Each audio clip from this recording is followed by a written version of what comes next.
اللہ رب العالمین والصلاة والسلام علی حبیبہ محمد وآلہ وصحبہ اجمعین۔ اعوذ باللہ من الشیطان الرجیم، بسم اللہ الرحمن الرحیم۔ اللہ کی برحق کتاب نے تخلیق انسانی کا جو مقصد قرار دیا ہے وہ ہے معرفت الہی۔ معرفت کا معنی ہوتا ہے پہچاننا، جاننا، سمجھنا، کون ہے، کیسا ہے، کہاں ہے۔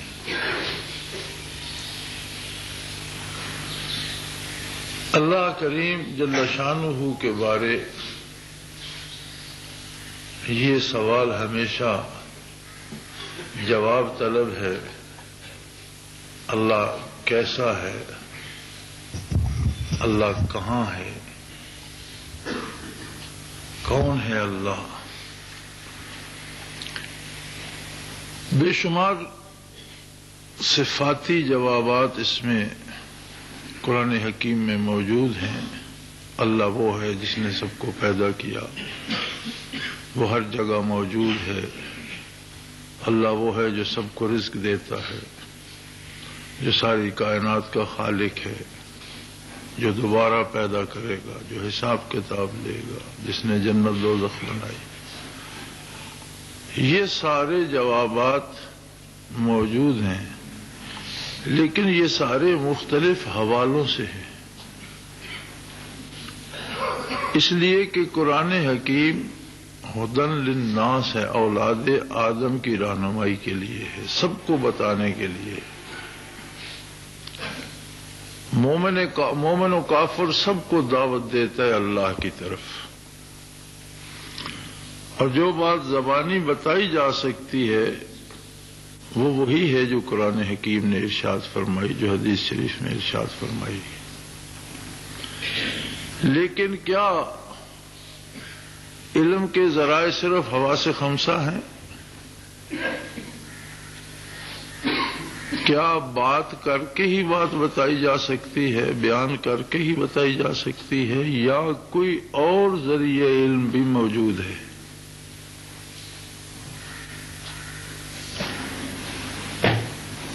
جہاں تک انسان کا تعلق ہے، اللہ کریم نے انسان کو ساری مخلوق سے بہت اعلیٰ ذریعہ علم عطا فرمایا ہے۔ باقی مخلوق میں بھی، جانوروں میں، حیوانوں میں، انسانوں میں بھی ایک مشہور ہے چھٹی حص۔ ان حواس خمسہ کے علاوہ ایک چھٹی حص ہوتی ہے جس میں کوئی بتاتا نہیں، کوئی بیان نہیں کرتا، کوئی سنتا نہیں، کوئی سمجھاتا نہیں، کوئی سمجھتا نہیں، لیکن چیز کو محسوس کر لیا جاتا ہے، بات کو محسوس کر لیا جاتا ہے۔ اور یہ چھٹی حص جانوروں میں بھی ہے، انسانوں میں بھی ہے، لیکن اصل فضل انسانی یہ ہے کہ اسے اس چھٹی کے علاوہ بھی اللہ کریم نے ایک ایسا ذریعہ علم دیا ہے جس سے وہ جمال باری کو دیکھ سکتا ہے، اس کی بات سن سکتا ہے، اس سے بات کر سکتا ہے، سمجھ سکتا ہے۔ ہاں، زبان سے سمجھا نہیں سکتا، اس لیے کہ اس نے کسی کی زبان سے سمجھا نہیں ہے۔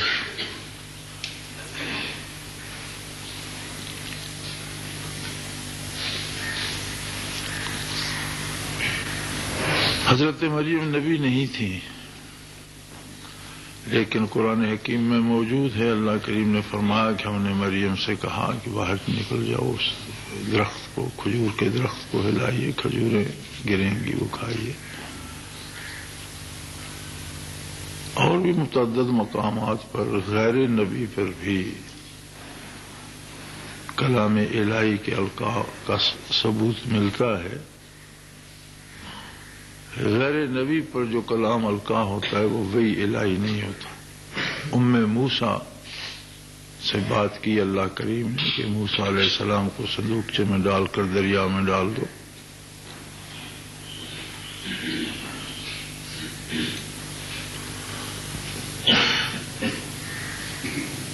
تو بات سن سکتا ہے، بات کر سکتا ہے،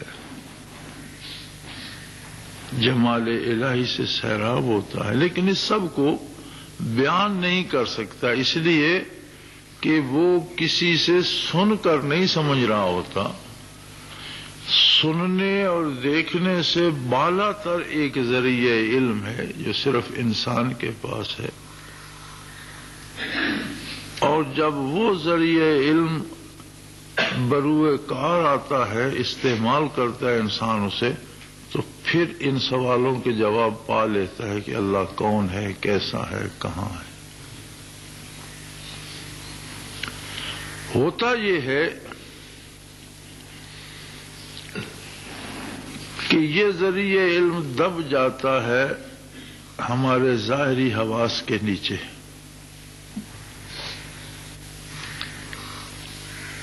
ہر آدمی کو چھٹی حس نصیب ہے، لیکن ہر آدمی کی چھٹی حس کام تو نہیں کرتی.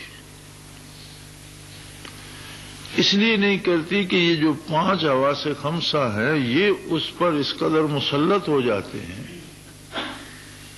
اور جس کسی میں یہ ہمت ہو کہ ان کو وہ ایک حد کے اندر رکھ سکے، اس کی چھٹی حس بھی کام کرتی ہے. اور اگر چھٹی حس کو بھی کنٹرول کر پائے تو پھر وہ ذریعہ علم اجاگر ہو جاتا ہے جو محض انسان کے پاس ہے، اور جو اس کی تخلیق کا مقصد ہے. الا لیعبدون، مفسرین کرام نے نیچے لکھا ہے اے لیعرفون، یعنی یہاں یعبدون سے مراد ہے تاکہ مجھے پہچانے، مجھے جانے. انسان کے علاوہ جتنی مخلوق ہے، فرشتوں سے لے کر جنت و دوزخ تک، زمین و آسمانوں میں جہاں کہیں اللہ کی مخلوق ہے، وہ ساری حکم کی پابند ہے، حکم کی مطیع ہے، حکم کی اطاعت کرتی ہے. انسان ایک واحد تخلیق ہے جو حاکم کی اطاعت کرتا ہے، براہ راست اللہ کو پہچان کر، مان کر اس کے سامنے سر تسلیم خم کرتا ہے. جانتا پہچانتا نہیں تو بغاوت کر دیتا ہے، بات نہیں مانتا، اطاعت نہیں کرتا. اور یہی کچھ آزمائش اس دنیا میں. اب یہ ساری محنت تو انسان کے ذمے تھی، غرض مند انسان تھا، انسان کے ذمے تھا کہ وہ ہیلے حوالے تلاش کرتا کہ کس طرح سے وہ حواس خمسہ کی جو ہے قوت اسے ایک حد تک محدود کرے، اسے اعتدال میں رکھے. پھر اس کے بعد جو چھٹی حس ایک بیدار ہو جاتی ہے، اسے بھی اس کی حدود میں رکھے. اور ان سب پر قابو پانے کے بعد اس 7ویں ذریعہ علم کو، جو ایک قلبی کیف ہے، جسے آپ جس کی وضاحت لکھ کر، پڑھ کر، بیان کر کے نہیں کر سکتے، ایک کیفیت ہے جو قلب پہ وارد ہوتی ہے. قلب کی اپنی زبان ہے، قلب کا اپنا سننے کا انداز ہے. دنیا میں کتنی زبانیں ہیں، لاکھوں زبانیں بولی جاتی ہوں گی دنیا میں، لیکن تمام انسانوں کا قلب ایک ہی زبان بولتا ہے، اس کی ایک ہی زبان ہے.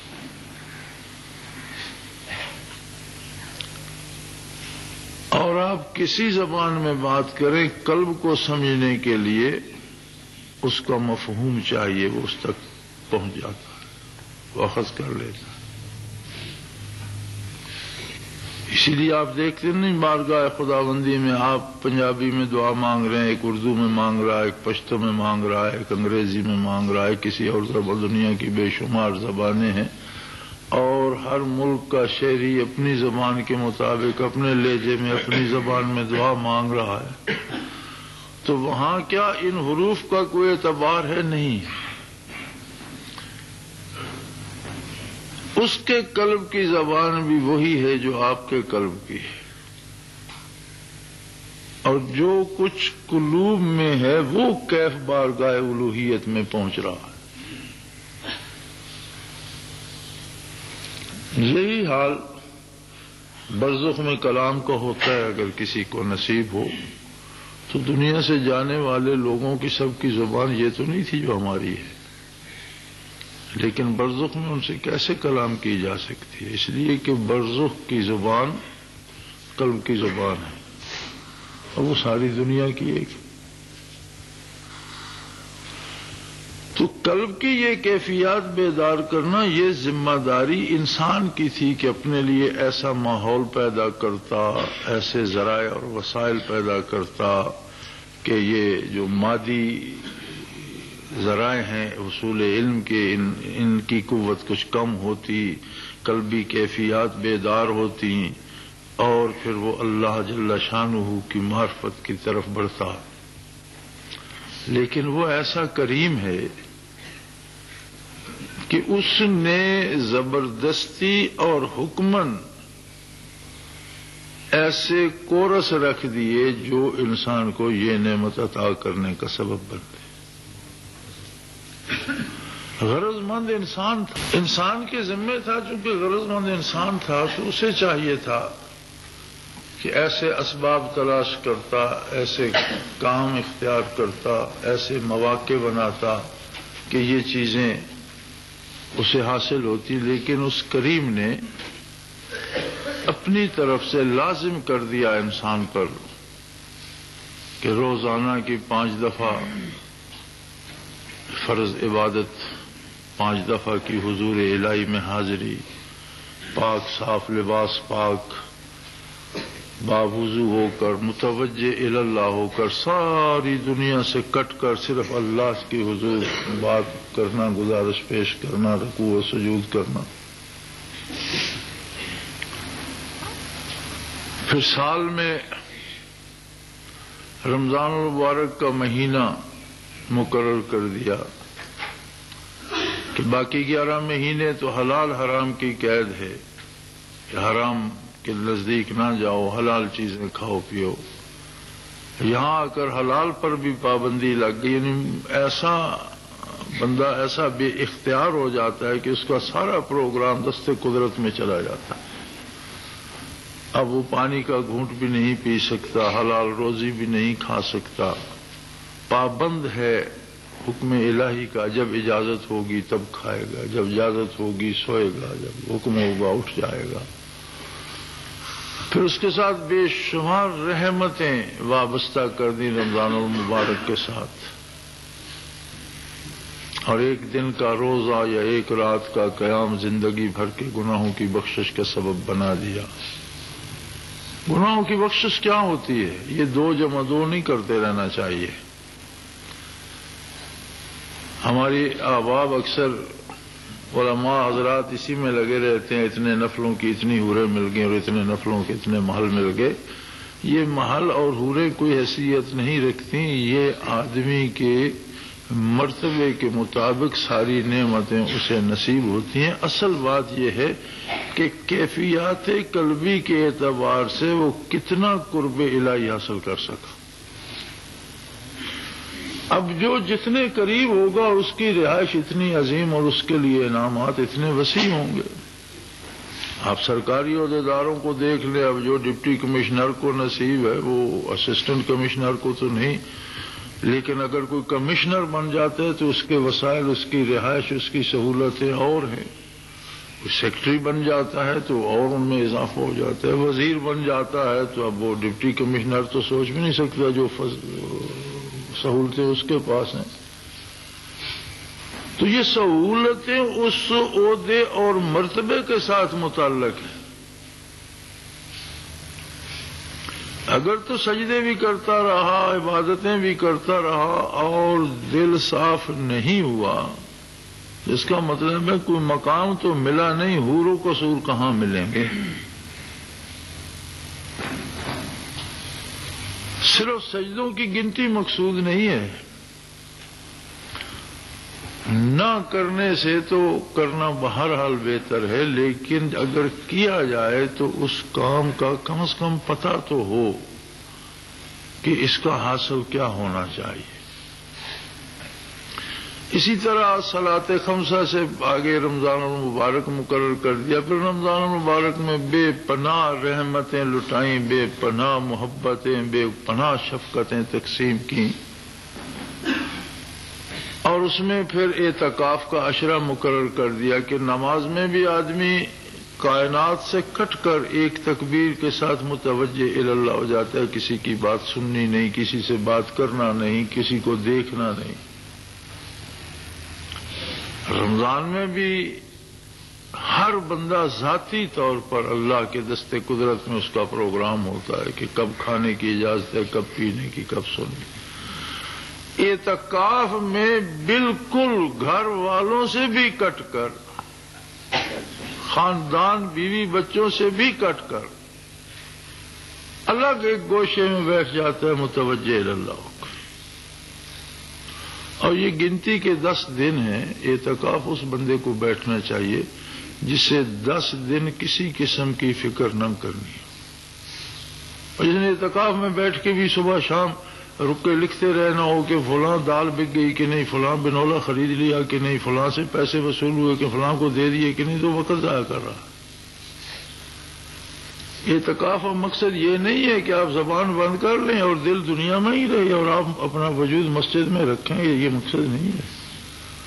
مقصد یہ ہے کہ بالکل حواس خمسہ کو منقطع کر لو دنیا سے، کوئی نہ کسی کی تم سن رہے ہو، نہ کسی کو بتا رہے ہو، نہ کسی کو سوچ رہے ہو۔ یہ 10 دن گویا کان، آنکھیں وغیرہ، زبان ساتھ ہے ہی نہیں۔ اگر زبان بات کرتی ہے تو اللہ کی کرتی ہے، کان بات سنتے ہیں تو اللہ کی سنتے ہیں، آنکھ دیکھتی ہے تو قدرت باری کو دیکھتی ہے، صنعت باری کو، کچھ اس کے علاوہ ہے،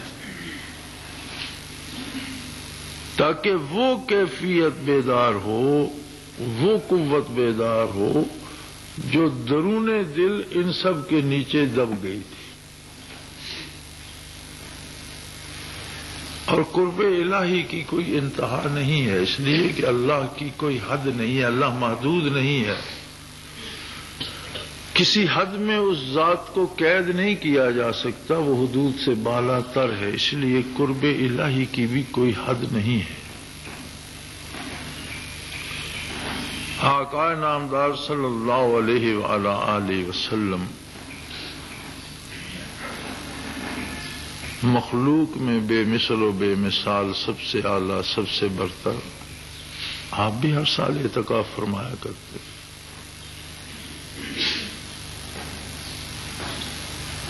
حامل وحی الہی خاتم النبیین رحمت عالم صلی اللہ علیہ وآلہ آلہ وسلم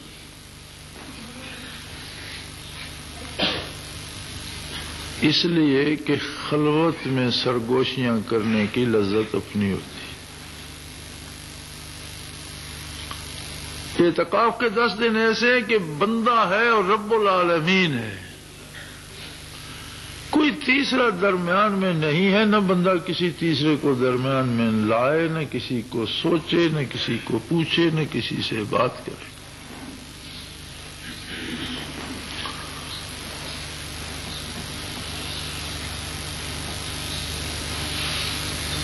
اسی طرح عمر میں ایک دفعہ حج فرض کر دیا، مقصد حج کا بھی وہی ہے کہ دنیا کا سارا نظام چھوڑ کر اپنے آپ کو میدان حشر میں لے جائے، 2 انسلی چادروں میں، گویا ابھی ابھی قبر سے اٹھا ہے، کفن کی چادریں ہیں، اور متوجہ اللہ ہو، اور بیت اللہ شریف جو تجلیات ذاتی کا معبد ہے اس کے سامنے کھڑا ہو کر پکارے، اے اللہ میں حاضر ہوں۔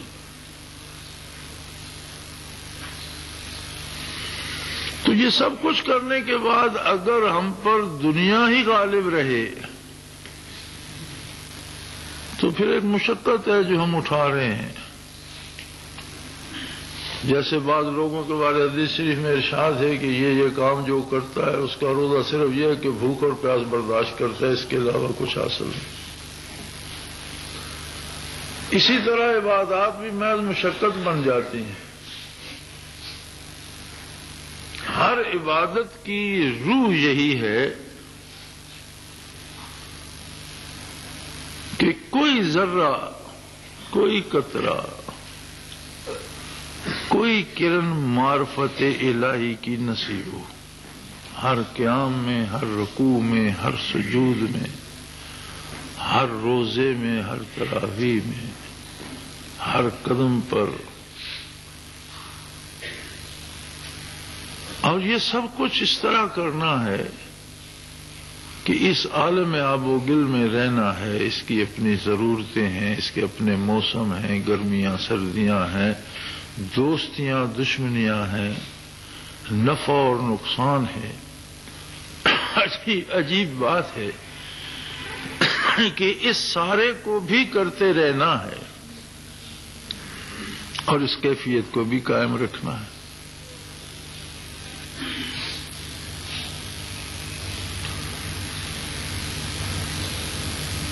اور یہی اس میں مشکل ہے کہ بندہ ایک طرف سرک جاتا ہے. اور ظاہر ہے جدھر زیادہ بوجھ ہے ادھر ہی سرکے گا، چونکہ دنیا تو مادی حواس سے سامنے آ جاتی ہے، اس کی لذتیں زبان چکھ لیتی ہے.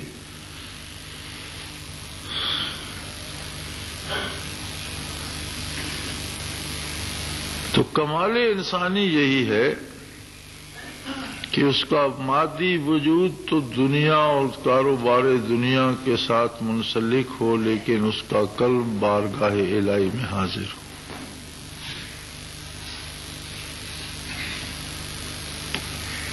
اس کی نگاہ اٹھے تو مرضیات باری کی طرف، زبان ہلے تو صلاۃ و سلام پیش کرے، اعضاء و جوارے کام کرے تو اطاعت الہی میں کرے. اور یہ تب ہوتا ہے جب وہ کیفیت اپنی حیثیت کے مطابق معرفت الہی کی نصیب ہو جائے. تو اللہ کریم نے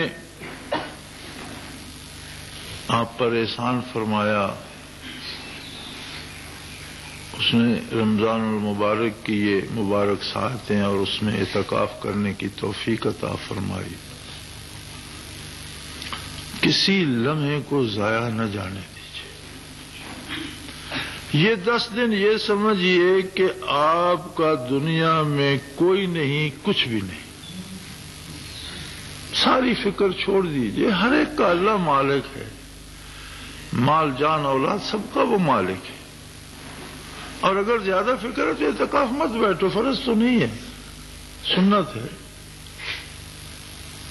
جسے کوئی مجبوری ہے، جس کا پیچھے بتائے بغیر چارہ نہیں، جس کی پیچھے بات سنے بغیر بسر نہیں ہوتی، جسے کچھ اس قسم کی مجبوری ہو، اعتکاف نہ بیٹھے. لیکن اگر اعتکاف بیٹھنا ہے تو 10 دن نہ آپ کسی کے لیے ہے نہ کوئی آپ کے لیے ہے، صرف اللہ ہے اور آپ. اور اگر اس میں بھی رک کے ہی لکھتے رہے اور ٹیلی فون ہی سنتے رہے اور بھاؤ ہی پوچھتے رہے کہ فلاں کام ہو گیا کہ نہیں ہو گیا، تو اس کا مطلب ہے کہ محض مشقت اور ایک جبری قید ہوگی 10 دن کی. اعتکاف سے حاصل کچھ نہیں ہوگا. اعتکاف کا مقصد ہے کہ ساری دنیا سے، بیوی بچوں سے، گھر بار سے، مال دولت، ہر ایک چیز سے کٹ گیا بندہ. اب 10 دن سوائے یاد الہی کے، سوائے متوجہ اللہ ہونے کے، سوائے اللہ اللہ کرنے کے، سوائے بارگاہ نبی کی حضوری کی اسے کوئی کام نہیں، کچھ بھی نہیں. اس کا اور کچھ ہے ہی نہیں. اور ان 10 دنوں میں کم از کم اتنا تو حاصل کر لے کہ آئندہ رمضان تک یہ کیفیت برقرار رہے. باہر جائے تو پتہ چلے کہ یہ بندہ کچھ اور سا ہو گیا ہے، یہ پہلے کچھ اور تھا اب کچھ بدل گیا ہے.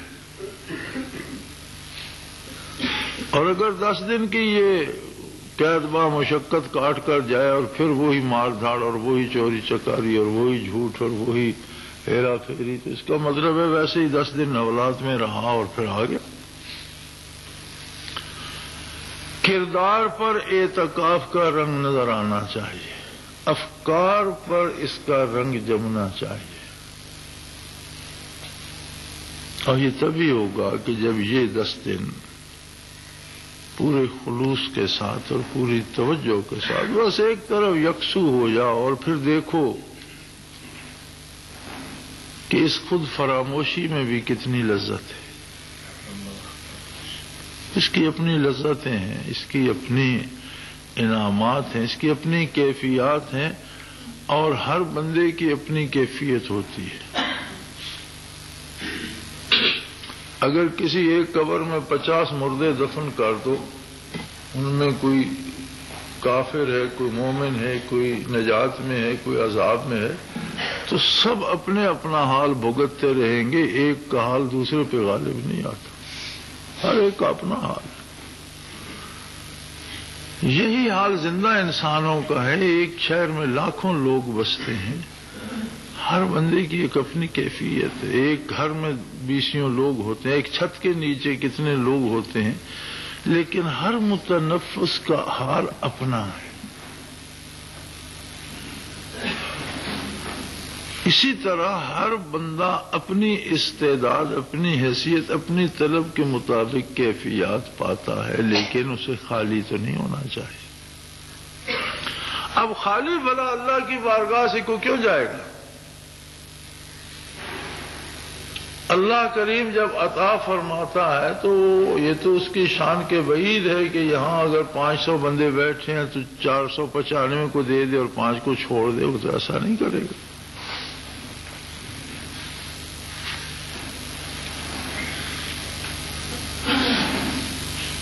میں ایک دفعہ ایک کتاب دیکھ رہا تھا، التعرف فی مقامات اہل تصوف،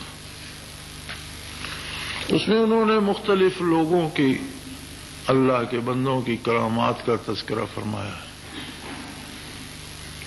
تو ایک ولی اللہ کے تبدیل ہونے کا سبب لکھتے ہوئے فرماتے ہیں کہ یہ بندہ تو کفن چور تھا، نباش تھا، اور ایک خاتون فوت ہو گئی، یہ اس کے جنازے میں، یہ کفن چور زبردستی ہر جنازے میں جاتے تھے، مقصد یہ ہوتا تھا کہ دیکھ سکیں کہ کفن چرائے جانے کے قابل ہے بھی یا محض قبر کی کھدائی پڑے گی۔ تو رات کو ان کی قبر کو سوراخ کر کے گھس گیا، اللہ نے اس پر برزخ منکشف کر دیا۔ اس نے دیکھا کہ اندر ایک بہت خوبصورت باغ ہے، اور اس میں ایک بنی ہوئی ہے جگہ بڑی شاندار، اور ایک خاتون بڑی معزز بیٹھی ہوئی تلاوت کر رہی ہے۔ تو کفن چور تھا، دلیر آدمی تھا، سخت دل تھا، اس کے پاس جا کھڑا ہوا تو انہوں نے دیکھا تو اس نے دیکھی تو وہی خاتون ہے جس کا جنازہ ہوا۔ تو انہوں نے کہا بھائی تم کہاں پھرتے ہو؟ تمہیں تو اللہ نے بخش دیا اور تم تو اہل جنت میں سے، اور تم کفن چراتے پھرتے ہو؟ اس نے کہا جی میں نے تو کوئی ایسا کام نہیں کیا زندگی بھر کہ اللہ نے مجھے معاف کر دیا ہو۔ اس نے کہا تم نے کیا یا نہیں کیا، میں جب اللہ کی بارگاہ میں حاضر ہوئی تو مجھے اللہ کی طرف سے ارشاد ہوا کہ جتنے لوگ تیرے جنازے میں تھے میں نے سب کو بخش دیا۔ یہ انعام اللہ نے اور یہ عزت افزائی مجھے دی، اور فرما ہم جنازہ پڑھتے ہیں میت کو بخشوانے کے لیے، اور بعض میت ایسے ہوتے ہیں کہ پڑھنے والوں کو بخشوا جائے۔ تو اس نے کہا جی میں جنازے کی نیت سے نہیں آیا تھا، میں تو محض اپنے کام اور کفن دیکھنے کے لیے کھڑا ہو گیا تھا، میں کہاں بخشوں؟ انہوں نے فرمایا اللہ نے یہ قید نہیں لگائی کہ کوئی کس نیت سے کھڑا ہے۔ اس نے تو مجھے کہا جتنے بندے وہاں تھے میں نے سب بخش دیے، ان میں تو بھی تھا۔ اور اسے ہوش آ گئی، برد ختم ہو گیا، اور اس نے توبہ کر لی اور صاحب حال صوفی ہوا۔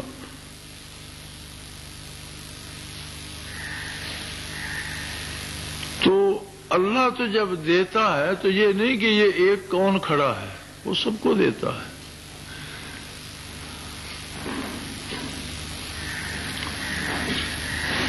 اسی طرح بخاری شریف کی ایک حدیث ہے کہ کچھ فرشتے ایسے ہیں جو صرف ذکر الہی کی محفلوں کو تلاش کرتے رہتے ہیں، جن کا کام ہی یہ ہے، جن کی عبادت بھی یہ ہے اور جن کی غذا بھی یہی ہے کہ وہ دنیا بھر میں پھرتے رہتے ہیں، اور جہاں ذکر الہی کی محفل ہوتی ہے تو وہ وہاں جمع ہونا شروع ہو جاتے ہیں۔ پھر حضور فرماتے ہیں کہ آگے والے پھر پیچھے والے ان سے اونچے وہ مینار بن جاتا ہے کہ سب اندر دیکھیں۔ واپس بارگاہ الوہیت میں جاتے ہیں تو سوال ہوتا ہے بھی ہاں کیا دیکھ کر یا اللہ تیرے بندے تھے اور تجھے یاد کر رہے تھے اور بڑے درد سے بڑے خلوص سے، تو ارشاد ہوتا ہے کہ گواہ رہو میں نے ان سب کو بخش دیا۔ تو حضور فرماتے ہیں وہ فرشتے عرض کرتے ہیں یا اللہ وہ چند لوگ وہ وہاں جو تھے وہ فلاں تھا وہ ذکر کرنے تو نہیں آئے تھے، انہیں تو اور کام تھا کسی ذاکر سے اور وہ مصروف تھا، ان کو وہاں رکنا پڑ گیا، وہ بھی اس مجلس میں بیٹھے تھے، یہ فارغ ہو تو بات کی۔ فرمایا جو وہاں موجود تھا میں نے اسے بخش دیا، کس غرض سے آیا تھا یہ الگ بات ہے، عطا اس کی تو یہ ہے۔ لیکن اگر پھر بھی ہم یہ سمجھتے ہیں کہ اعتکاف کے بعد بھی ہمیں تو کچھ نہیں ملا، تو اس کا پھر ایک ہی مطلب ہو سکتا ہے کہ ہم نے کاسے دل کو سیدھا رکھا ہی نہیں، دامن دل پھیلایا ہی نہیں۔ ابر رحمت جو برستا ہے تو اب کوئی اپنا برتن ہی الٹا رکھے اور پھر یہ شکوہ کرے کہ میرے حصے میں تو کچھ نہیں آیا۔ برتن ہی ٹیڑھا ہو تو اس میں تھوڑا بہت رکے گا، الٹا ہو تو کچھ بھی نہیں آئے گا۔ تو ہمارے ذمے ہے کہ ہم ان حواس خمسہ کی قید سے نکل کر رشتہ داریوں، کاروبار، تجارت، ملازمت سارے بکھیروں سے آزاد ہو کر پوری طرح متوجہ اللہ ہو جائیں اور دیکھیں کہ ان تمام جو ہیں حواس، ان کے نیچے سے کوئی خاص چیز نکلتی ہے کہ نہیں، کوئی ایسی عرض، کوئی ایسی کیفیت جو ہمیں یقین دلا دے کہ ہاں یہ اللہ ہے، یہ اس کا جمال ہے۔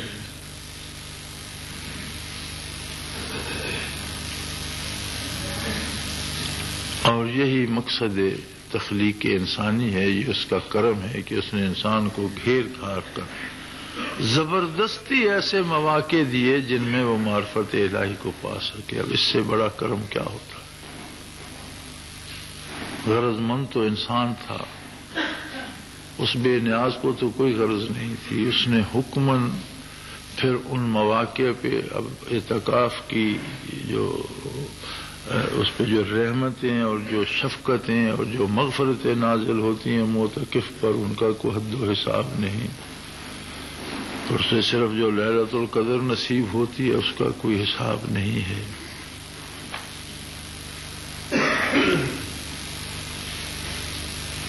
تو یہ ساری رحمت اس لیے لٹائی جا رہی ہے کہ ہم اپنی تخلیق کا مقصد حاصل کر سکیں۔ اللہ کریم ہماری کوتاہیوں، لغزشوں، خطاؤں کو معاف کر کے ہمیں صحیح سمجھ اور توفیق عمل عطا فرمائے، اور ہماری ان ٹوٹی پھوٹی اور نالائق کوششوں کو قبول فرمائے۔ وآخر دعوانا